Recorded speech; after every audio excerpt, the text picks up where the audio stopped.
I hope you guys had a great week. This may be our last live news. I know it's sad, but we might have it the last week of school depending on how things go. So with that said, let's get this live news started. Today's high will be 64 and the low will be 49. And we're also going to have a special guest, so wait till the end for that. And for sports, the NBA playoffs started off with 16 teams and is now down to 8.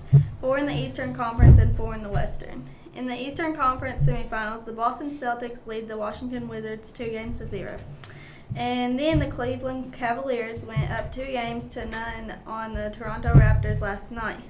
The Western Conference semifinals has the Golden State Warriors up 1-0 on the Utah Jazz. And Game 2 will be tonight. The Houston Rockets tied with the San Antonio Spurs with 1 win each. Okay, so now into politics. House Republican leaders announced Wednesday that there will be a vote on their health care bill as early as tomorrow, sending the strongest signal yet to the leadership has corralled enough votes to pass it. Republicans have been working to piece together a GOP-only coalition of 216 votes ever since their attempt to repeal much of the Affordable Care Act and replace it failed nearly 2 months ago. The latest iteration of the bill aims to protect those with pre-existing conditions by adding $8 billion to the bill to help people with long-term health issues afford care. Some members thought the additional funds were needed because of previous change that would allow states to opt out of insurance mandates required by the ACA that protect patients and consumers, but that some conservationists blame for rising health care costs. In the new version of the bill, states would be able to opt out of the requirement that insurers cover benefits such as maternity care, mental health care, and hospitalization.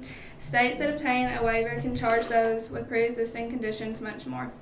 The White House and Republican leaderships have spent the week putting on a full court press, holding numerous meetings and phone calls with members who are undecided or said they were against the bill. Those efforts must have been proven fruitful because leaders have said that they wouldn't hold a vote until they had enough votes to pass it.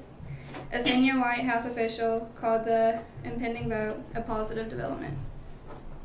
Alright, now some reminders. There will be a pep rally tomorrow and the 8th grade farewell formal is May 16th. You can buy your tickets at lunch for $5. Cheerleading tryouts are over and so are basketball, so congrats to who made the team. And graduation is May 19th at 6 o'clock at the high school, so y'all all need to come. Okay, and so what's been the hot topic of OCMS? Fidget spinners. I'm sure most of y'all students know what these are, and I'm also sure that teachers wish they didn't. The trick behind these gadgets is the bearing that keeps it spinning and spinning and spinning. It's not really evident to many people on how these things are such a hit, but they are. In fact, if you search fidget spinner on eBay, more than 29,000 results turn up, and for Amazon, roughly 16,500. And with all these results, the prices range from $1 to $460. That is just crazy. And you may or may not like these gadgets, but either way, you need to be sure and keep them up through school hours because you wouldn't want to get distracted during class and then get them confiscated by a teacher.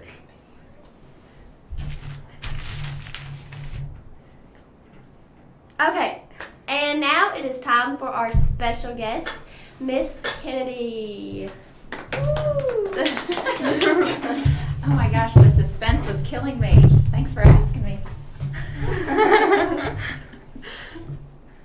Are you going to tell me what I'm here for?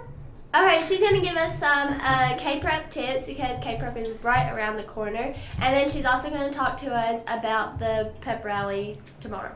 Okay, well, it's time to start getting our brains thinking about testing. We're just a few days away, and I like to be proactive on things. I think we do our best when we prepare ahead of time, and you've done that all year. Your teachers have prepared you with the content, so you have to trust that they've done that. But you personally can make sure you get plenty of sleep this weekend. Make sure you do stay active during the day. In the afternoons, though, before testing and even in the afternoons of testing, because being active helps keep our brain active as well. make sure you listen to the tips that your teachers, your testing teachers give you on the day of testing. Each teacher will read some advice for you based on the test that you're taking that day, so it's important that you listen to that.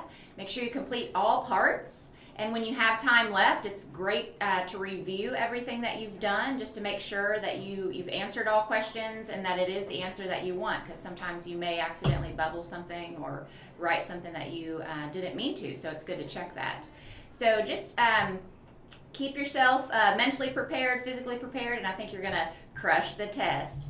Ooh, yeah, that does remind me of the pep rally, because the staff is challenging the middle school volleyball team to a little volleyball action. So I think you'll really enjoy seeing the staff crush the middle school volleyball players.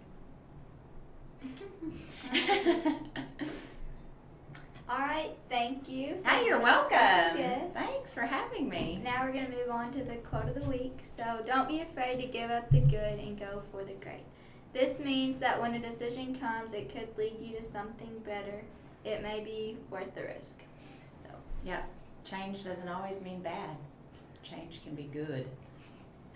Alrighty, that's all we have for our live news. Bye.